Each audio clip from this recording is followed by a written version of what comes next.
how to read non-fiction. How to read non-fiction so that you extract power from it. Most people read non-fiction books, they read, they nod, wow, and they even smile, but it doesn't change them. There's no transformation. But intelligent readers have a way to engage with any book, whether fiction or non-fiction. We read to think differently. We read to speak differently. We read to act differently. Today, I want to show you how to do just that, reading just 3 pages of this book, The Diary of a CEO by Steven Bartlett. Welcome. I'm Salome Olajide, the Sense Educator, and on this channel, we upgrade our communication skills, our personal development, our thinking, and our reading culture. Good morning, Tifa. So good to have you join me this morning. Welcome, welcome, everyone. Wherever you're joining from, you're so much welcome. Without wasting much time, we will go straight on to recap what we have done previously. We have been treating how to read intelligently, right? And we have 4 levels of strategic reading. Do you remember them? The first is, the first is extraction, language extraction. Yes, language extraction. And under language extraction, we have 2 levels. We have vocabulary extraction, where we get words, and then we have sentence structure observation. We observe the structure of the sentence to see how that master writer has carved words in a very beautiful way so that it affects our own language. That's 1, language extraction. Then 2, we look out for the argument mapping. Argument mapping, we look out for their claim, we look out for their evidence, and we look out for the mechanism and examples to support whatever claim that they have. Next, we extract principle extraction, and we move on to immediate application, because we know that if we do not apply what we read, then we're just reading for fun. And we don't want to read for fun. We don't want to just read a book and finish it first to finish. No, we don't do that here. We read to transform our minds. We read to transform our lives. So welcome again. Today, I want to read a few pages from The Diary of a CEO. Remember, some of you said you were going to get your copy to join me today. Yes, so welcome. Well, thank you, Shona Odulate. Good morning. Okay, I want to read from chapter 6, Law 6. This particular book is so full of principles.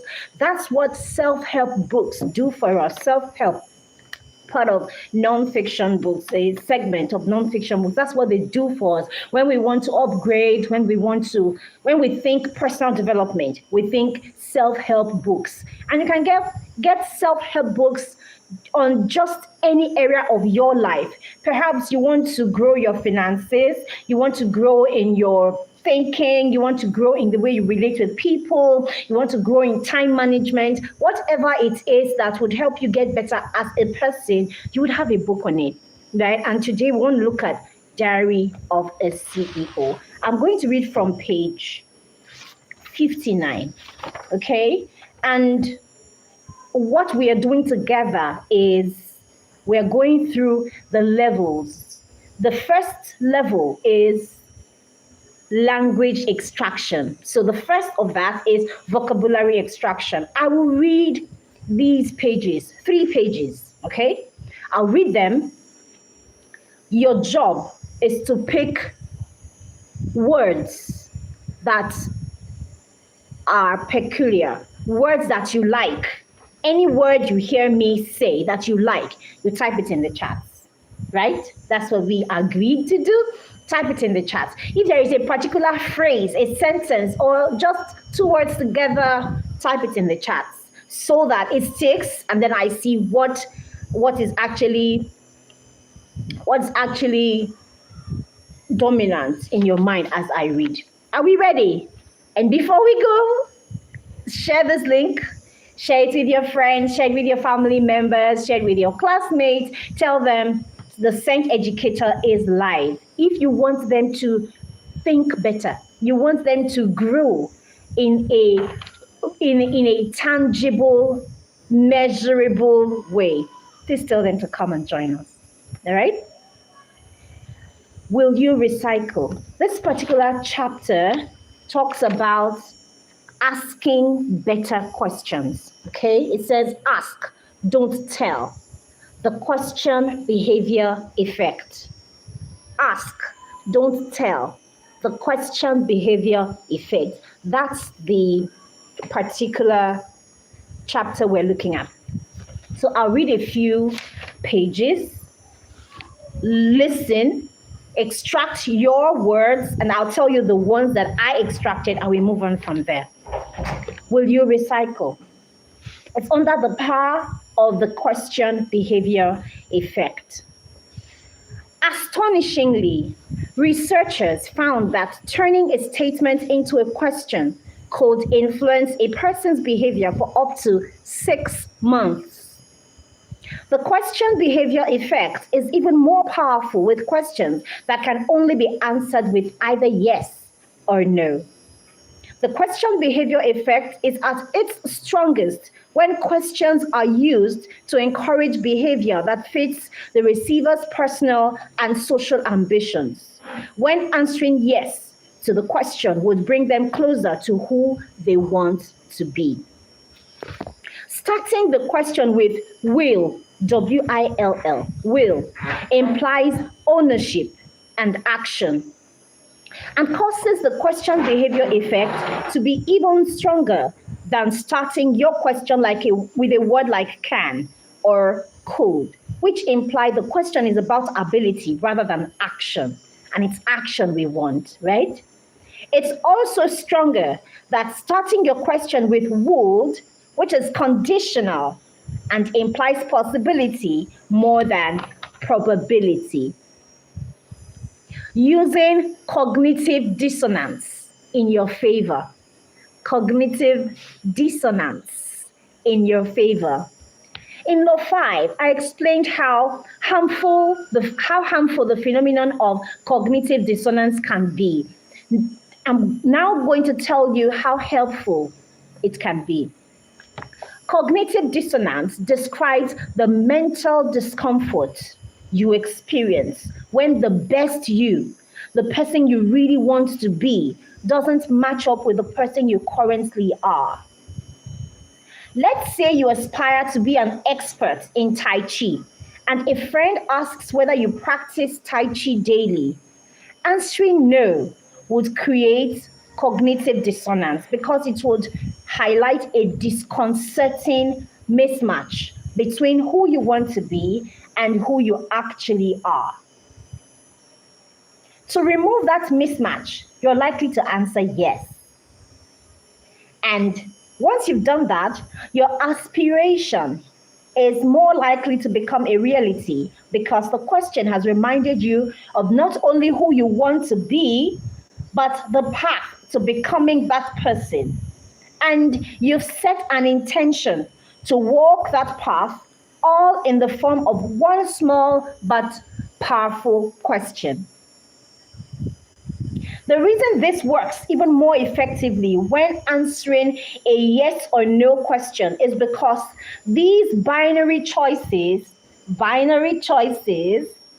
don't allow for justification and excuses, both of which will allow us to wriggle away from confronting the reality of who we want to be and what we need to do to get there. I'll skip this paragraph and move on to the next. All right. If you've read, there's Steven, right? If you've read my first book, You know that my wonderful PA, Sophie, likes to announce every week that she's going to the gym on Monday. Going to the gym on Monday. On occasion, when I've been naive and gullible enough to ask her if she went to the gym on the aforesaid Monday, she'll respond with a long, elaborate reason why it wasn't possible, and follow that with a new announcement that she's going to go next Monday instead. She has continued this routine every week for 8 years now. The great thing about a yes or no question is it doesn't give you any wiggle room to deceive yourself. It forces you to commit one way or the other. So if you start making excuses for your behavior or want to lecture someone about what they should do differently, try this instead. Ask yourself or them a simple question to which the answer can only be yes or no. It works really well when focusing on an area that could benefit from some additional motivation. Will I go to the gym today? Will I order healthy food for lunch? Allow no explanation, just yes or no. Recently, I went for a run near my girlfriend's house in Portugal. The area is known for its steep hills. But as I approached one particularly terrifying hill that was so steep, it was so steep it appeared almost vertical. The question behaviour effect came to my rescue. I asked myself, will you keep running without stopping until you've reached the top? I told myself, yes. I can't really explain it, but for some reason, it really helped. I made it to the top without stopping. It killed any possible excuses I might have used to stop. And it created a promise to myself that I didn't want to break. Use the question behavior effect to help others. Ask a friend or a loved one, will you eat more healthily? Or will you go for that promotion? This gentle confrontation has been repeatedly proven to lead to reliable, meaningful change and encourages people to be their best selves. Use it in your job. If you're a waiter in a restaurant serving a table of happy customers, instead of telling them, I hope you enjoyed your food, when you're collecting their plates, instead ask, how was the food? Just as you're handing over the bill, right before it's time for them to decide on the tip. I think we will stop here for now. That is, 3 pages from the Diary of a CEO. How was that reading session? Now tell me, which word stood out for you? Which word stood out? I'm going to tell you mine. Tell me yours. Let me check in the charts. Let me see what you have jotted so far. Tell me yours. Now, the very first expression I'm expecting you to give me is, yes, I'm expecting it. I'm expecting that because that's one of the very first things that I explained while the reading was going on. Cognitive dissonance, right? So let me give you my words. Cognitive dissonance, aspiration, binary, so you heard that binary choices, right? A disconcerting mismatch, gentle confrontation, conditional, probability. There are many more. Remember, I talked about steep. I gestured when I got to the word steep, mental discomfort. Yes, those words are words that stood out for me. Why are we doing this? You said you wanted to grow in your lexicon, and we went on to look at books. Now we have been treating how to read books intelligently, how smart people engage with books, so that when you read books, you don't just read for fun or you don't just read to finish. You read to be transformed. You read to change. You read to speak, think, and act differently. And that's what we've been doing for the past 3 sessions, using books, physical books, real books. The first word we're extracting from this book, The Diary of a CEO, is cognitive dissonance. Cognitive dissonance is the mental discomfort you feel when who you want to be negates what you're doing. So you claim that you want to be disciplined, yet you keep procrastinating. That is cognitive dissonance. Please type it in the chats. Cognitive dissonance. Cognitive dissonance. Type it in the chats. You claim you want to be a better version of yourself. You claim you want to think deeply, you want to grow in your communication skills, you want to be a better person, a better thinker, yet you will not join the Saint Educators live session. That is cognitive dissonance. Thank you, Ibrahim Olamilekan. Yes, that's cognitive dissonance. So do you know that you already understand this because of the examples I've given you, and you can use it naturally in your conversations with others, even to address yourself? Can you tell me some of those things that could happen in this line of cognitive dissonance? When I read that, it actually struck me. You have that mental discomfort when it's like your conscience is telling you, this is what you're supposed to be doing. You claim that you want to manage your time well, yet you're on TikTok laughing. You're laughing with people that do not even know you exist, and you're spending your precious time. Cognitive dissonance is that mental discomfort that you feel at that time, because perhaps if you have done a vision board, you remember the vision board, remember all the goals that you have written, and you see that you're wasting time. At that moment, you're going to feel cognitive dissonance. Are we good? If you really understand this, type yes, yes, yes in the chat. I know you do. Type yes, yes, yes in the chat, and then we move. I've given examples to explain that. And this is our vocabulary extraction from The Diary of a CEO. I've given other words, so you can look up the meanings of the other words that I gave out. But the first is cognitive dissonance, and I've explained the meaning. I've explained with examples. I'll move on now to sentence structure observation. The Diary of a CEO. Thank you, Radha Prasad. Thank you, Lily's View. Yeah. All right. Nonfiction will teach you how to explain ideas clearly.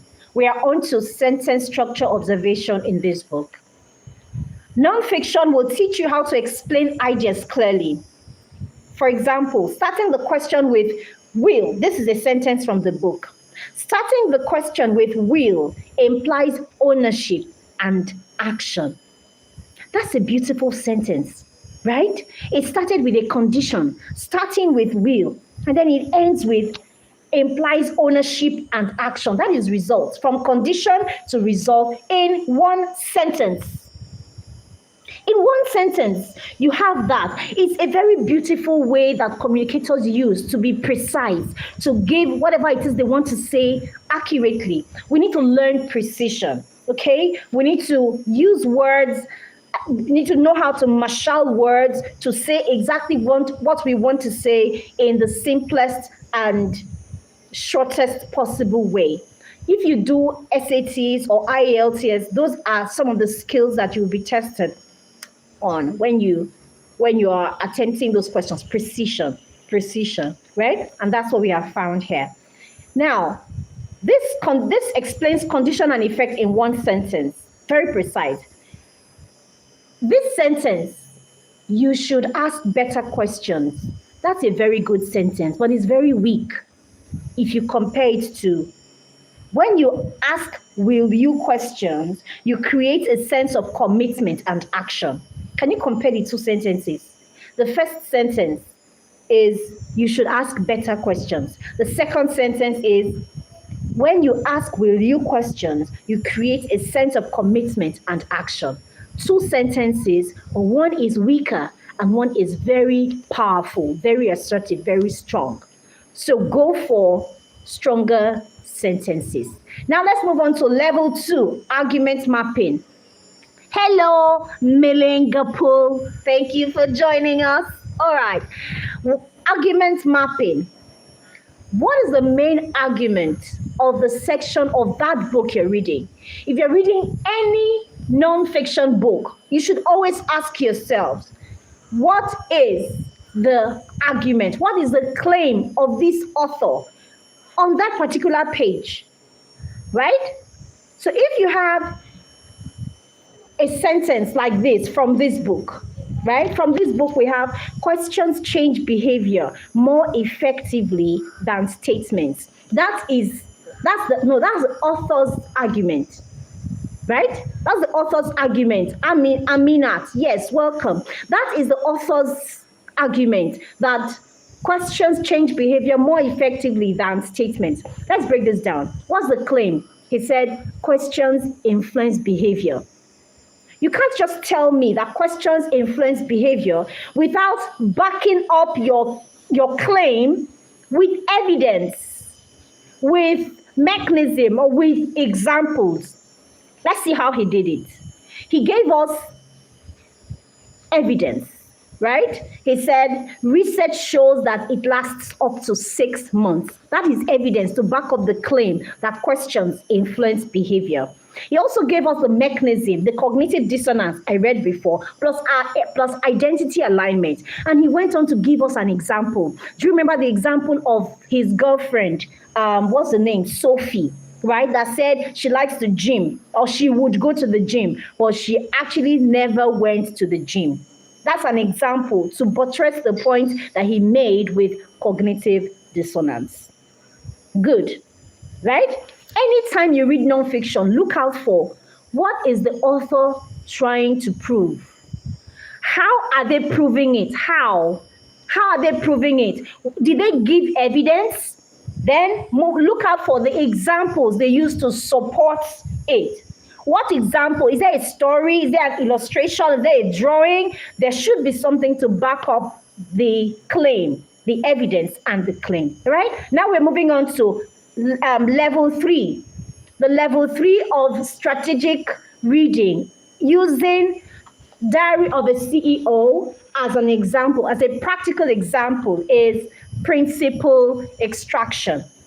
Can you type it in the chat? Let me know you're here. Principle extraction.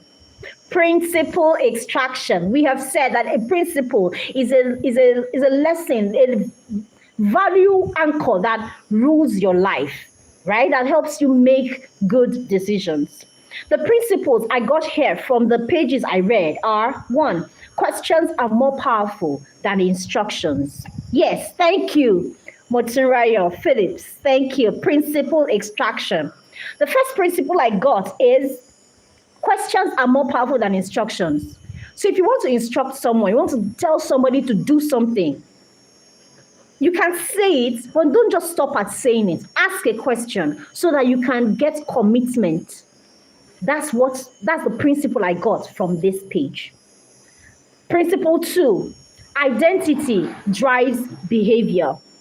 Principle 3, yes and no questions, force honesty. I watch some of these US Congress sessions.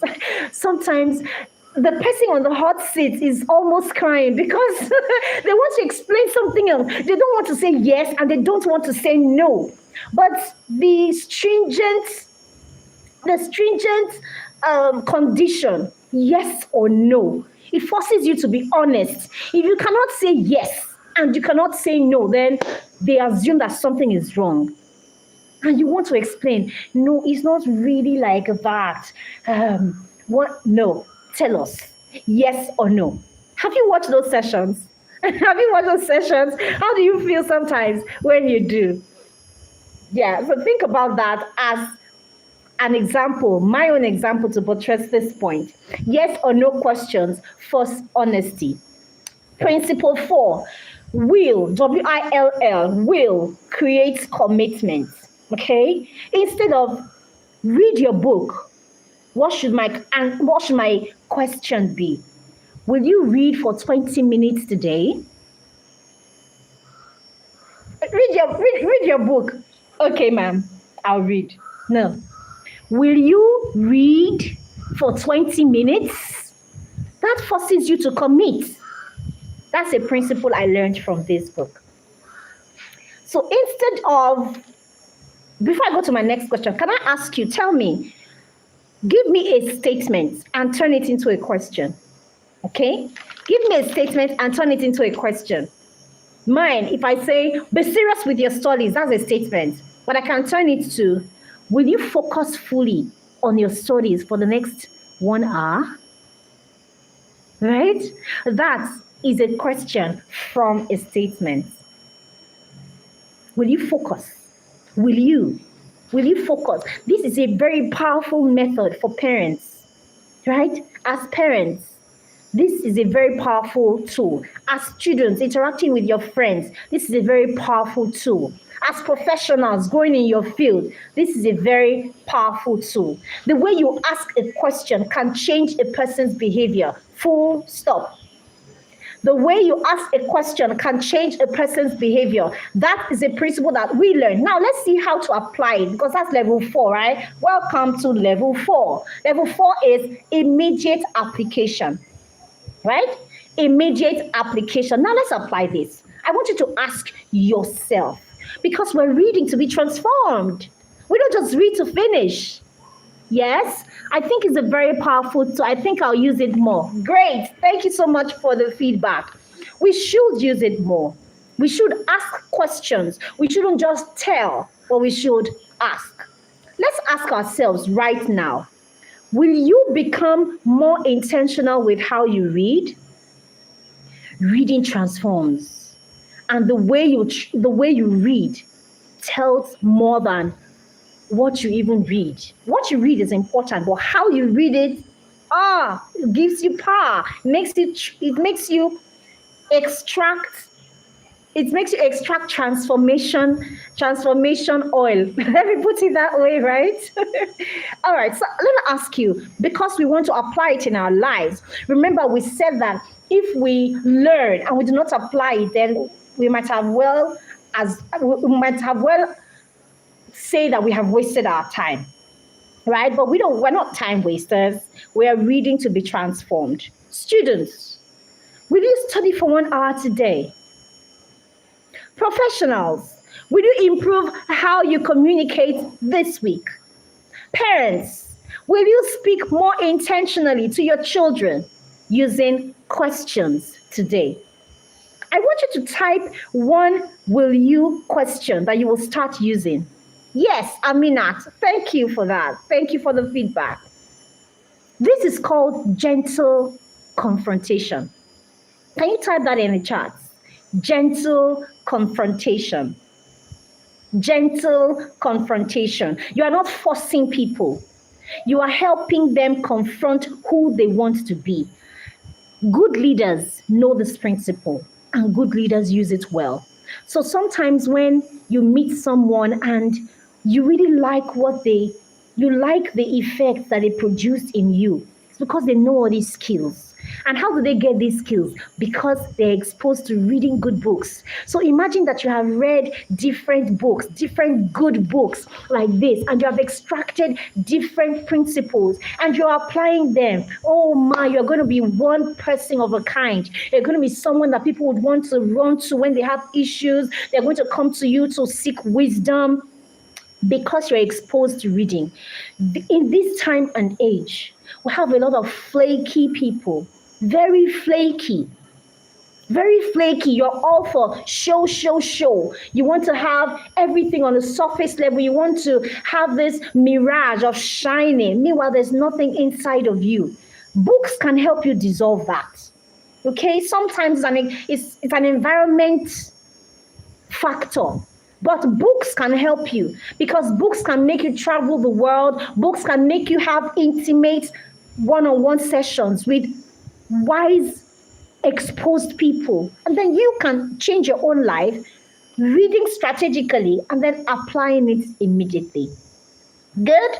All right. So give me one will you question you will start using. This is called gentle confrontation. That's how you help people, right? Most people read books for information, but powerful readers read for transformation. If you read like this consistently, oh my, books will not just fill your mind, they will shape the way you think, they will shape your life. One of you reached out to me recently, Tifa. One of you reached out to me recently showing me a book you bought last week because you have been inspired by my sessions. I don't take that for granted at all. Yes, I really appreciate that. It was really, really touching. It means so much to me. And that gave me an idea. Very soon, well, as I didn't fit, but very soon I'm going to be bringing you live.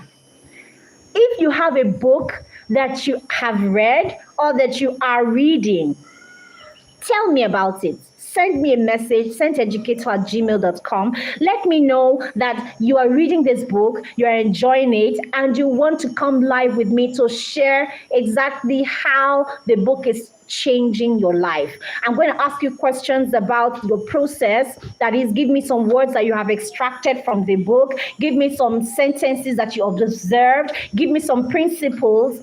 And we can also rub minds. I can also go through some of the pages to see some principles that are inherent, that are embedded in those pages. And after that, we can learn how to apply the principles. Of course, we're also going to be looking at the arguments put forward by the author, and check how they have brought in mechanism, evidence, and examples to support their claim. Is that good? Will you read for 3 hours? Yes, gentle confrontation. Good. All right. So, if this session changed your life, if this session has changed how you think about reading, send it to someone who is serious about growing. Remember, here we do real growth. We do transformation. We don't just do analysis. We do transformation. We think better. We speak better. We read better. We live better. That's why we're here to learn. So if you want all of that, you want to read better, you want to think better, you want to lead better, stick with the Saint Educator on this channel. I'm going to be with you again Friday next week. Before I go, one question. Tell me in the comments. Type one will you question you will use today. Not just for yourself, for others. Type one will you question you will employ today. See you again next week. And I'd like to know what else you want us to do, because next week we're coming for a fresh session. This is going to be a pause on a strategic level, the levels of strategic reading. Next week we're coming. We could talk about communication skills. I know some of you have reached out for me to do videos on pronunciation, and yes, we could treat that. But I have this topic in mind: how introverts communicate even as introverts. How to help. Will you give me money? Okay. Will you manage your time well? Will you manage your time well today? That's great. All right then. Thank you so much for joining the Saint Educator. I'll see you again next week, Friday. We are here always to upgrade our personal development, our communication and thinking and reading culture. See you again. Thank you for joining me. I appreciate your time. Goodbye.